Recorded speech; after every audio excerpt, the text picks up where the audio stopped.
So yesterday, rumours circulated that both Kenny Miller and Lee Wallace had been suspended from Ibrox. I rubbished these claims, absolutely rubbished them, until I saw Rangers release a statement themselves, a very short statement that just said, we can today confirm that Lee Wallace and Kenny Miller have been suspended. Not only that, they've also been banned from Auckland Howie. The last player for that to happen to was Joey Barton, and it was a long-winded saga. It didn't end up too well for him.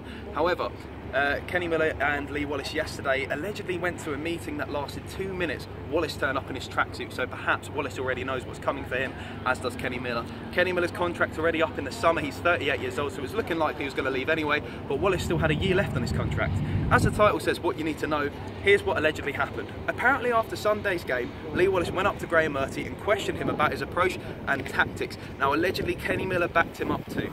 Allegedly this then led to unrest in the dressing room, and also with things going on like Andy Halliday allegedly calling the manager a ball bag. We saw him call someone a fucking ball bag in his own words, but we don't know whether that was addressed to the manager or not. Allegedly it was. And also Candeas stormed down the tunnel and didn't even go and sit with the sub bench after he was taken off at the Old Firm game. Obviously something has gone wrong, something is going wrong. The board are trying to tackle that, but I think one of the worst things that they can do in the eyes of the fans is try and tackle it with the fans' favourite, particularly Lee Wallace. Loads of Facebook pages have been showing their support. Blue Sea of Ibrox, Ibrox Loyal, Rangers Fans Channel, Rangers on Tour, the lot.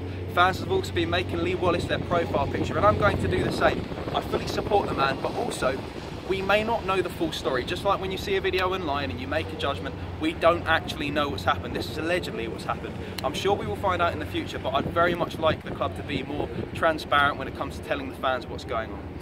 For now, that's all we know, and of course we wish Kenny Miller and Lee Wallace the very best, and we hope that the worst is not as it seems. However, it does very much seem like they're on their way out of the club pretty quickly.